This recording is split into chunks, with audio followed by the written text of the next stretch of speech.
Hola, ¿qué tal? Paz y bien, soy el padre Rubén Francisco Bellante y es una alegría para mí compartir en este año de la oración que estamos viviendo, preparatorio del año del gran jubileo que será el 2025, año jubilar de la redención, este tema que se llama el taller donde se manufactura el santo, la oración, en este año de la oración, bajo el lema que nos dio el Papa Francisco. Señor, enséñanos a orar. Pues bien, si existe un ámbito adecuado para el desarrollo de la santidad de vida en lo cotidiano para todo bautizado, para toda bautizada, este es la oración. Los motivos son muchos y diversos. Sería largo, casi imposible designarlos. Bastará que reconozcamos al más importante. La oración es diálogo de fe con Dios. La fe suscitada por la palabra se expresa en la respuesta personal que se nutre en el trato íntimo y familiar con Dios. Podríamos, utilizando una imagen de la vida corriente, compararla con la escuela donde Dios mismo se constituye maestro. Dependerá de nuestra asistencia a esas fundamentales lecciones y de nuestra atención y docilidad ser discípulos aventajados o no. No tendremos mejor maestro ni mejor ámbito de enseñanza. El buen discípulo aprende lo que su maestro le enseña, pero sobre todo, conoce al maestro. La persona de su maestro es más importante que una lección bien aprendida. En quien le enseña encuentra, con una formulación existencial irrebatible, lo que le es dado como enseñanza. Mirando a su maestro y sobre todo amando a su maestro, encuentra la sustancia de la verdad que necesita aprender. La relación maestro-discípulo va más allá que la adquisición de una ciencia, de una técnica, siendo en el caso que nos ocupa un ser transparente a lo que transmite. El aprendizaje exige convivencia e imitación. Para el discípulo, el ideal es ser como su maestro. Y así es como Dios cincela su obra maestra. Es tal la acción de Dios en la relación iniciada y desarrollada por la oración que no parece suficiente la imagen escolar. Dios es artífice, es genial orfebre. En este caso la oración se constituye en el taller donde Dios cincela y perfecciona su obra maestra, el santo o la santidad. Su obra principal ha sido Cristo, su Hijo encarnado. Los santos constituyen réplicas confeccionadas por el mismo Espíritu que hizo el original. Los santos son réplicas de Jesucristo, perfectamente personalizadas, versiones intransferibles de su original. No son personalmente Cristo, sino la extensión de su presencia en el transcurso de la historia, de las culturas, de los tiempos. Manifiestan en sus propias y singulares vidas que Jesucristo es el modelo revelado de todo ser humano, que para ser hombres y mujeres de verdad no existe otra manera que ser como Cristo. Lo que ha hecho el Espíritu Santo en Jesucristo lo hace en cada persona humana que decide responder al llamado vocación de Dios. Si la voluntad de Dios es que seamos santos, la Escritura lo afirma sin cesar, es también que consintamos en ser íntimamente modelados conforme al que es santo, o sea, Cristo Jesús. Hay tantas formas de oración como personas. Se relacionan inevitablemente con los temperamentos, la sensibilidad, el clima social y familiar en el que ha crecido cada cual, y especialmente con la generosidad puesta a prueba. Jesús es modelo de oración porque pone en movimiento todo su ser para estar con su Padre. Su generosidad lo impulsará a ofrecer a Dios prolongados y principales tiempos de sus jornadas y su temperamento, sensibilidad y género de vida misionera. Le sugerirán el lenguaje de su particular plegaria y contemplación. Es conmovedor observarlo en oración y verificar los resultados de serenidad, firmeza, mansedumbre y paz que derivan de su actividad orante. Su naturaleza quedará maltrecha por el dolor, pero en su espíritu siempre prevalecerá la paz. Es consecuencia de la intensidad de su comunión con el Padre, particularmente expresada y nutrida en la oración incesante. Desde Getsemaní se desliza, cargado de sufrimientos por las escenas del juicio, de la flagelación, de la condenación a muerte hasta la cruz, con serena mansedumbre. Fue el silencio la respuesta a los agravios y en silencio fue ofrecido al Padre su sacrificio. Getsemaní condensó su práctica de oración al Padre e inició la recta final que concluyó en la muerte de cruz.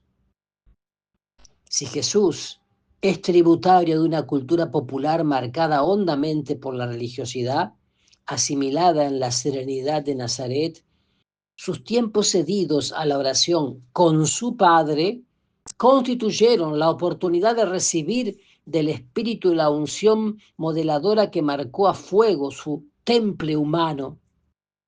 Así se ofrece a los hombres como modelo de docilidad a la acción del Espíritu del Padre y suyo.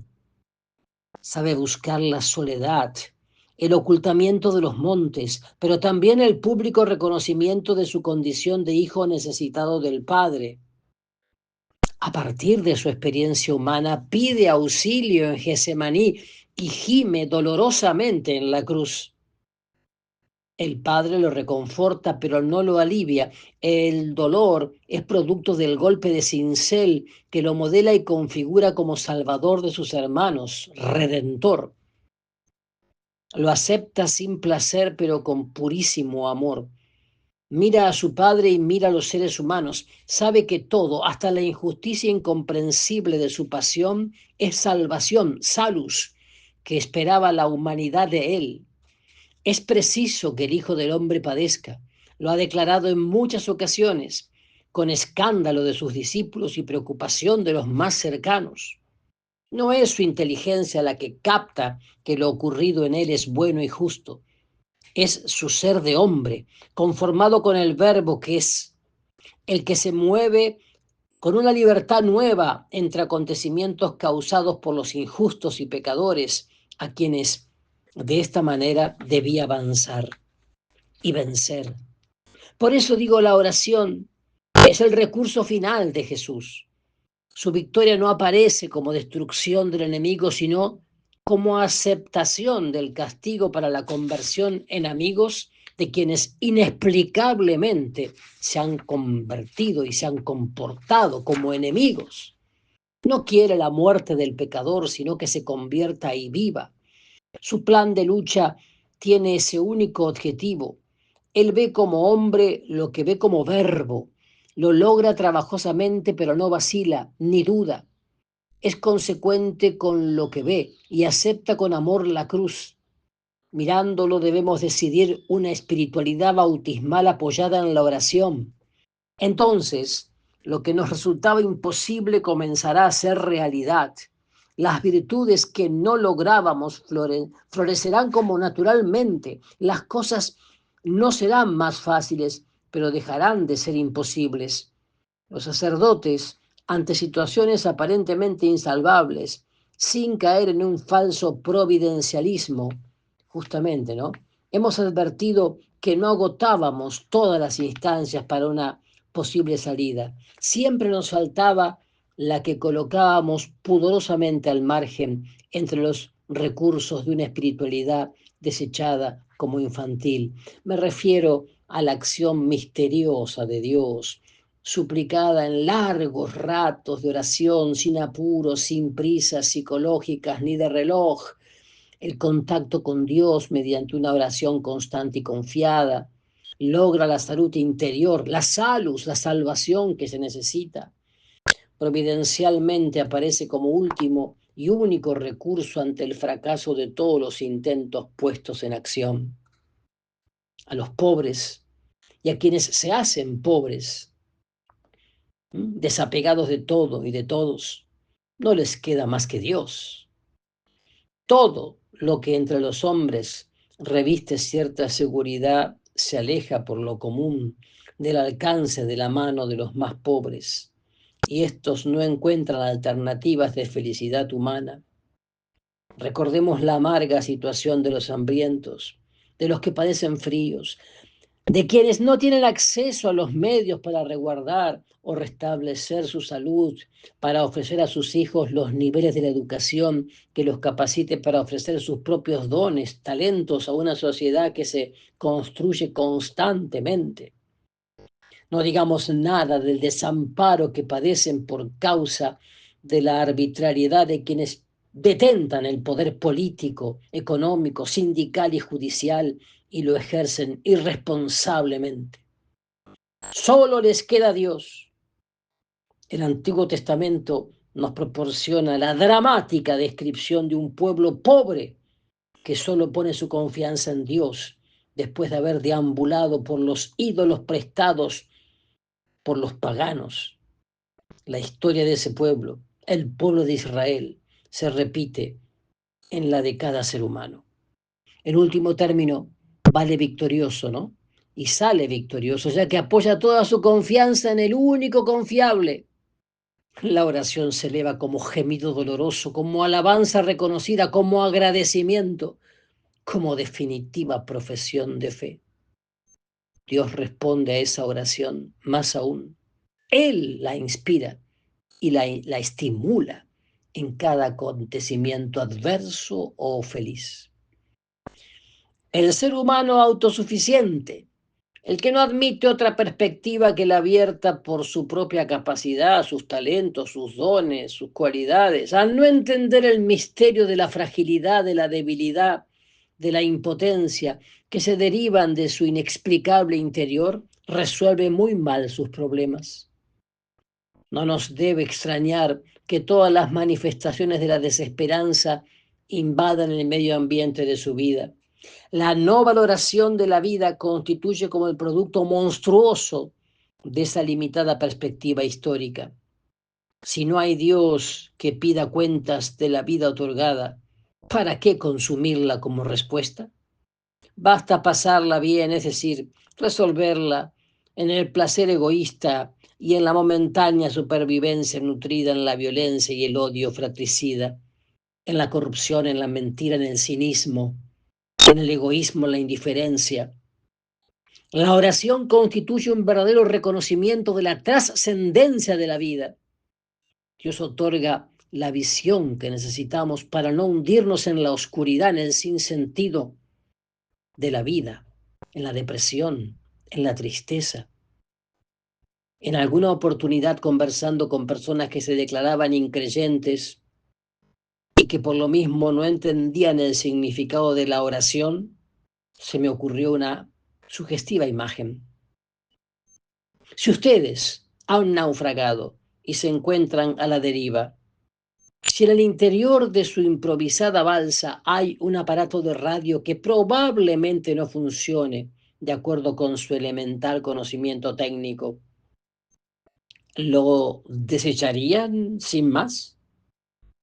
¿No lo pulsarían cuidadosamente por si acaso funcione esa radio? Hagan lo mismo con la oración. En los momentos de más honda desesperación, desde la experiencia inevitable de la propia debilidad e impotencia, invoquen a Dios por si acaso y tengan la seguridad de que Dios responderá. Que el Señor los bendiga y los guarde a través del corazón inmaculado de María. Paz y bien.